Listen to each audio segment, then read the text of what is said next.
What's up, guys? So this is the MD Geek Out. The purpose of this series is just that sometimes I feel like talking about some things that aren't video game related, and so I was like, you know what, every now and then I'm just going to talk about whatever I want to, that I like or whatever, and just share it. I do have another channel, my Gone with MD83 channel, but I don't want to maintain two channels because if I start posting up there, people are going to be like, oh, she's back! No, I'm not. This is my priority, Gamer MD83. So I just did this geek out so I could talk about things. And for this episode, it's a Game of Thrones edition. This episode is going to be particularly about last night's episode, June 2nd, episode 9, The Reigns of Castamere. Before I even go into anything, I want to say that this is going to contain spoilers to Game of Thrones, so if you haven't watched it, I'm going to talk about big spoilers, so watch that episode first and then come back over here. Or maybe you don't even care about spoilers, so whatever. So I'm just going to give a few things that I thought, things that I want to get off my mind that I've been thinking about since last night. Some of you asked me if I read the books, and I am reading the books. I'm on book 1 still. I kind of stopped reading that, the Game of Thrones books, because I needed to catch up on other books related to my channel, like video game books that I have to review, so I'm doing that first. But I do want to eventually read all of the books, but I kind of like going into the seasons without knowing what's going to happen. So as much as I want to read the books, I'm glad that I haven't read them yet, just so that I could get the TV or the TV series version first and then read the book. My brother's wife has read the books, and she says that a lot of things have been changed. So that's cool that they're doing that. I like that because even people that have read the books are going into it kind of fresh, not like, oh, I know exactly what's gonna happen. They still see differences, and I asked her, I was like, were you surprised, even though you knew? She was anticipating the moment so much, and she just knew it was coming. But when it happened, she was like, oh my god, it was different. She said that they made it more dramatic. I've heard so many people talking really bad about it, like saying, I can't believe they did that. Like, really pissed off and all this stuff. And I'm just like, why are you getting pissed off, man? It's a good story. Are you kidding me? I love that they're doing this. Like, not that they're killing people, but that they're making it so unorthodox, like so out of the ordinary, because you are on your toes constantly, where you're just like, you don't even know what to expect. I mean, especially those of us that haven't read the books. It's thrilling. It seriously is thrilling. I really love what's going on with Arya and the Hound. The Hound is my favorite character of the whole series. Which a lot of people find kind of weird because they're like, the Hound? But I love the Hound. I think he's such a great character. He's made to seem like this bad guy, stay away from him, he's gonna kill you. But in reality, like, he's got a heart of gold. He kind of cares, like, really deep down inside. And he says, he tells Arya, I know worse people that have done worse things, and the bad stuff that he's done has pretty much been through loyalty, like through loyalty of the king that he serves. And he's not knighted, but he is probably just as loyal as a knight, and but doesn't have that restriction of like chivalry and like that kind of thing that knights do. He's more of like a freelancer or something like that, you know what I mean? Where nothing is really holding him back from doing anything, but he's loyal. And that's why they call him a dog, because he's a loyal dog. That's not why they call him the Hound, though. The Hound is his sigil, his family sigil. So they call him the Hound, but it fits because he's a loyal dog. So I really loved the scenes with Arya and the Hound. I really loved the scenes with the Hound and Sansa, especially because, he called her little bird, and I thought that was adorable. I was like, oh my god, that's so cute. But yeah, you could just see that he wanted to help her, and he was kind of like standing up for the underdog, because he is an underdog, and he grew up like that, under the shadow of his brother and all that. Another character that I really like, and I was like, you gotta be kidding me, is Ser Jorah Mormont, the knight that is with Daenerys. Since the beginning, he's been there. And at first he wanted to kill her, or not, he didn't want to, but he was charged to do it. He had been sent by the king to kill her. He eventually falls in love with her, and I'm just like, I love that story. I love his story so much. And, you know, Dany was in love with Khal Drogo, and he was just kind of like set aside, but he accepted it. And then after Khal Drogo died, he kind of tried to like bring himself up to a position where Dany could maybe respect him more, maybe treat him as more than just a friend, but he has been knighted Sir Friendzone. I've always felt so bad for Jorah, because I like him, I love his character, and I think he's such a nice guy, because it's like, that's sad. You know, he's so nice and so sweet, and you're just like treating him so bad.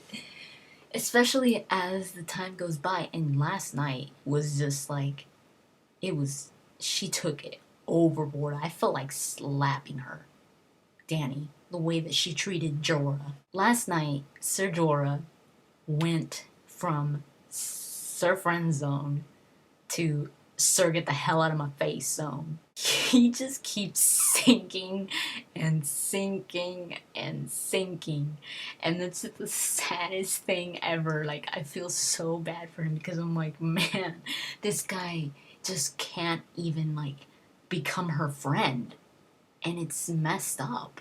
Like, she doesn't even treat him like a friend, so he's not even in the friend zone. That's not how you treat friends. I mean, okay, he's in love with her. She doesn't love him. But come on. Okay, they go on this crazy fight. They don't even know if they're gonna return, right? 3 guys. Ser Jorah, the leader of Daenerys' army. I forgot what they're called. The Unsullied or something. And that pretty face guy. I do not like that guy at all. I call him Vega from Street Fighter, because he reminds me of Vega. They attack the city, right? It's dangerous, because it's just them 3, and they don't know how many guards are going to be there and all that. That fight scene was really cool, though. Freaking Jorah has some moves, dude. That was such a cool scene. I love that scene. But anyways, they return to Dany, and they're fine, and freaking Jorah is like covered in blood, and he's like barely made it. And Dany's like, he's your freaking friend, and he's all, you were right, blah blah blah. They joined us. The slaves, like, they gave up and they joined us or whatever. And he's like all happy to be alive and in front of her and to see her again. And she doesn't say anything. She just goes. Now I forgot the guy's name, so I'm just gonna call him Vega. Where's Vega? Oh my god, the look on his face. The look on his face broke my heart. He looked so heartbroken when she asked about that idiot.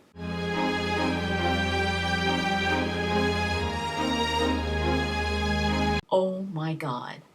That's the crazy scene in Game of Thrones, people. That's what people were going crazy about. They were like, oh, hell nah.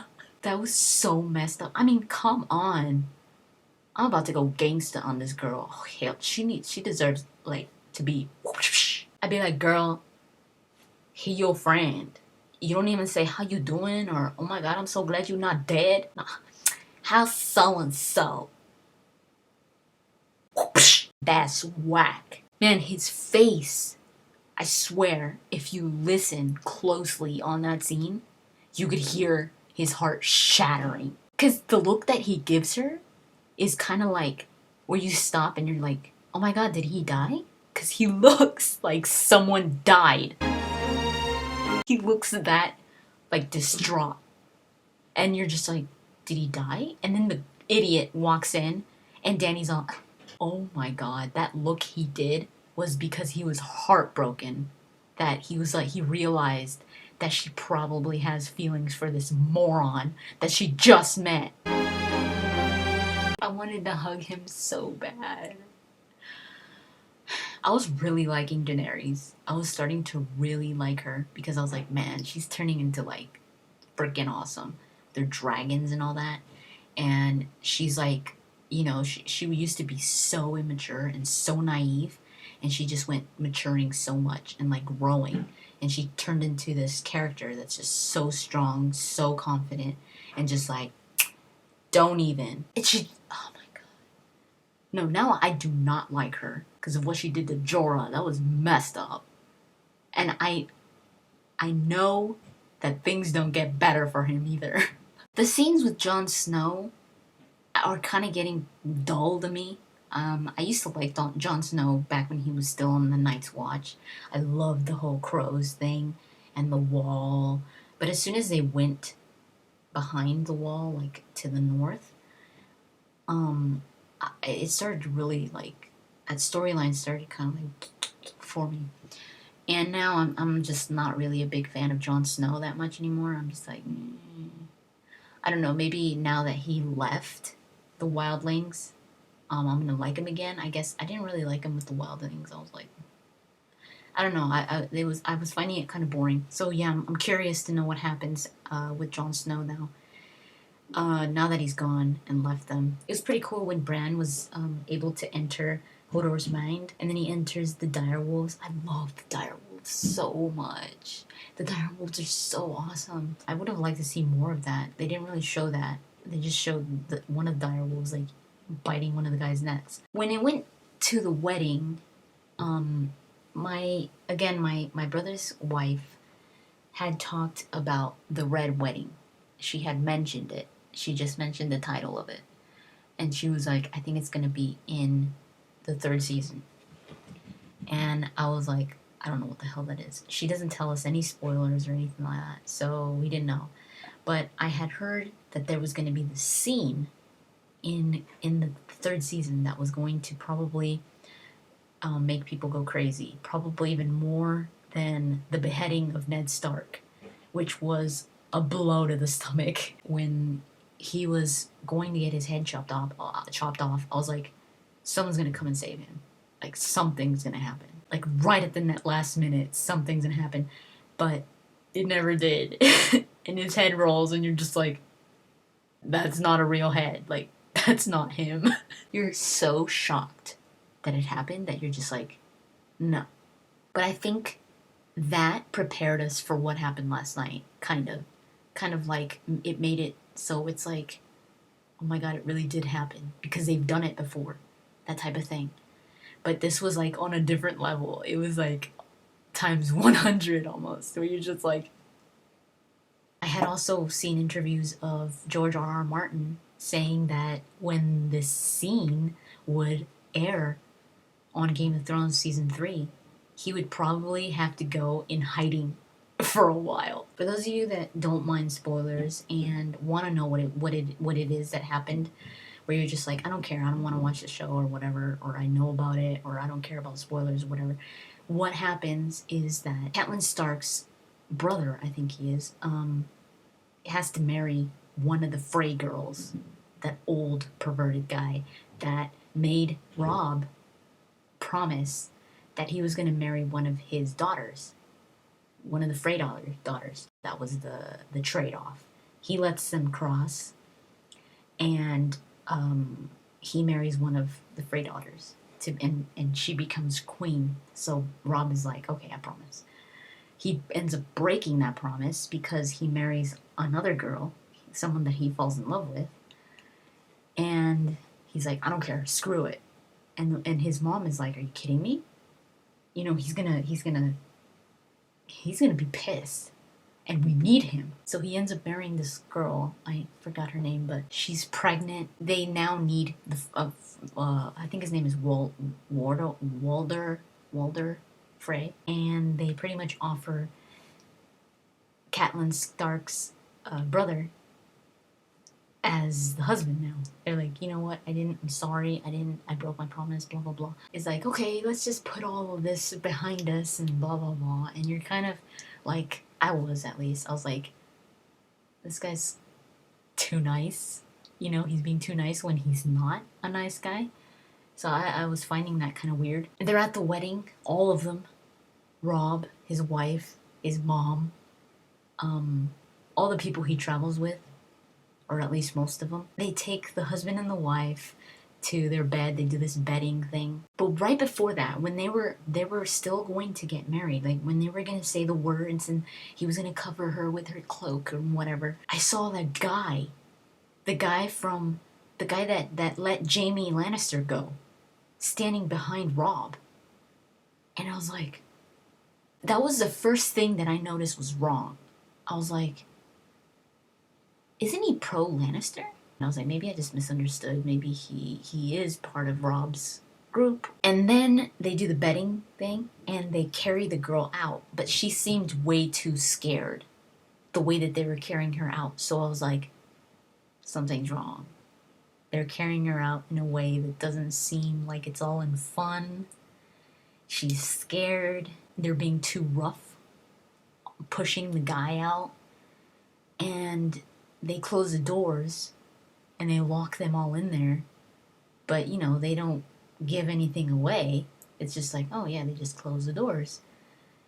But then Catelyn turns around and looks at the person closing the door. And she's like, she's got this face where you're just like, I started to get so nervous on that scene. I was like, they're gonna kill them. And I was like, no freaking way. And then I remembered what they did to Ned Stark, and I was like, my heart started pounding. Everybody goes back to eating, but Catelyn Stark's face is still like she's suspicious. Like, she's feeling something's wrong. She looks over that Lannister guy, the guy that let Jaime go. She looks at his arm. He looks at her, and I'm like, she pulls his sleeve back of his top that he's wearing. She pulls it back and she sees chainmail under there. And she's like, why is he wearing chainmail to a wedding when he's a guest? She like reacts and she's like, Rob! And archers just like pop out of nowhere and start killing everyone. One of the guys gets up and starts stabbing Rob's wife in the belly, killing her baby. And she falls to the ground and she's freaking dying. And Rob was hit like by 3 arrows or something like that.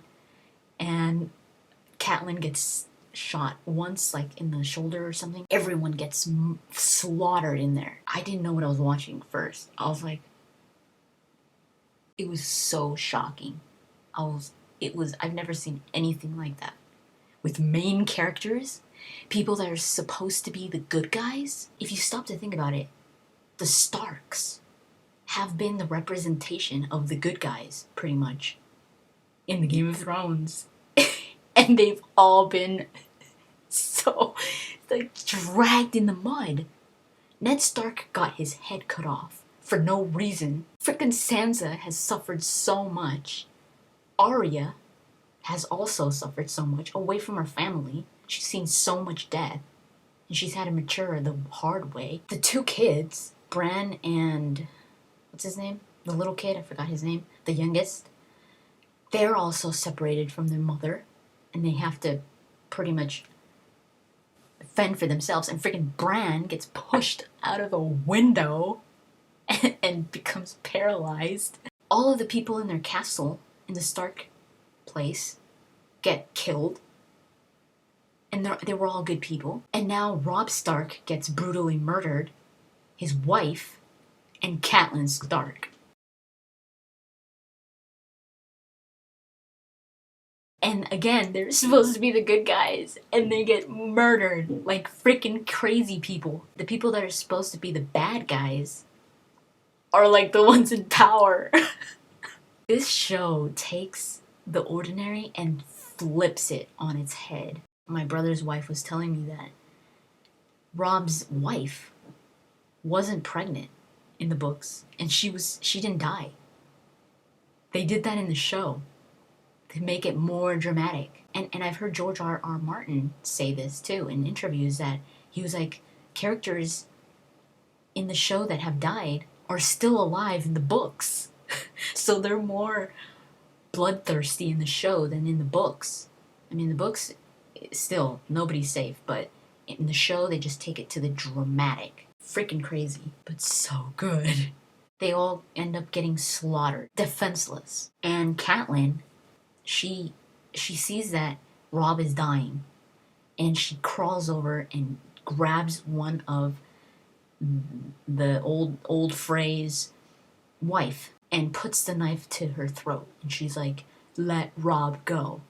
She's like, let him go. You could kill me, but let him go. And he's like, why would I do that? And she's like, Robb, get out, leave. And he won't leave his wife. And the guy's like, why would I let him go? And she's like, because I'll kill your wife. For a second. I mean, they did this on purpose. They did it so that so the viewer could stop and go like, oh my God, he's gonna get away. Robb is gonna get away. But then it's like, he's all... And they let it go on for a while so that people would get kind of like this hope that Robb was gonna fight. At least Robb was going to survive. They let him get this hope, and then he just goes, I'll get another one. And this guy comes behind Robb, stabs him or something. I think he stabs him. Kills him. Goes to Catelyn. And when Catelyn sees him die, she's like... It's almost like she died right there too. Because she looked lifeless when she saw him die. Like, she just... And she like screams or something. And she was like lifeless. And then they just slice her throat, and she just closes her eyes and falls. That was nuts. That was nuts. It was such a good episode, though. I don't know why people are so mad. I mean, people are too obsessed over happy endings. It's like, that's not what life is about. It's really, not everything is a happy ending. I know people watch stories, to see happy endings, to feel positive, and to have hope and stuff like that. But not everything is like that. And I love when things like movies or TV shows take things and just flip it. Take the ordinary and flip it around so that you could see almost like the reality of things and make you feel like this is real. And it's almost like they don't deserve it. They're the good guys. But it's like a crude awakening almost. It's like opening your eyes to how life really doesn't choose like that. Life doesn't stop to think if someone's good or bad. This is just not the way life is. And sometimes people have to learn that the hard way. Life is not fair, is it? And you shall never see the light of another day. Oh. 10 points to whoever guesses where that's from. But yeah, it was a crazy episode, but those types of things really make me see what George R. Martin is going for with this story that he's telling. And it really makes me respect him a lot, because not a lot of people do that. It's kind of looked down upon. Not a lot of people like that. But I don't know if I'm just weird or if I'm cynical or what, but I like to see that because it makes it seem more relatable and it makes it seem real. If you guys don't watch Game of Thrones and you're interested in it, just know that it's an extremely intense show on all aspects. When it comes to everything, it's just really intense. And I don't know if it's for everybody. I think a lot of people could take offense to it, and I've seen a lot of people taking offense to it, talking about things that I'm like, what? Like, it's not saying that Game of Thrones is a guy show, and like Game of Thrones is like, gives a wrong image of women and stuff like that, and I'm like, no it doesn't. I don't know what they're talking about. Like, it's interpreting the times. And if they're gonna have a whorehouse in the show as part of the story, that doesn't mean that they're saying something about women. That just means that they're portraying a whorehouse.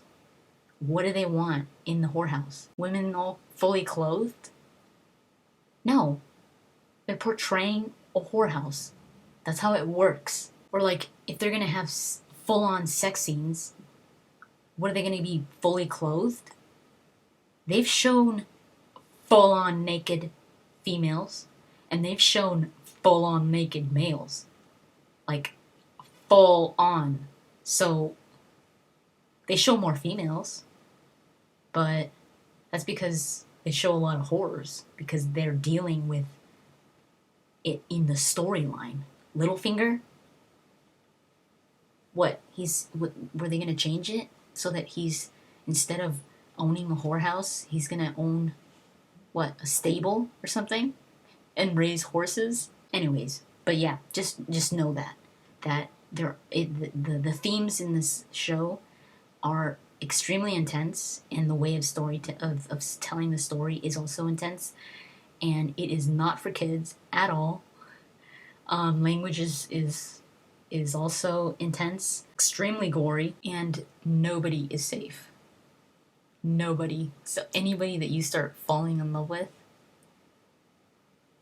you probably will end up seeing them die sometime. I've got a joke for you guys. Why does George R.R. Martin not use Twitter? Because he killed all 140 characters. You know that was good. I'm not sure if I'll do one of these after season 3 is over, like my overall thoughts of the whole season, but I don't know. We'll see. I think my next one's gonna be Superman related, like after I see Man of Steel. So yeah. Thank you so much for watching, and I'll talk to you guys later.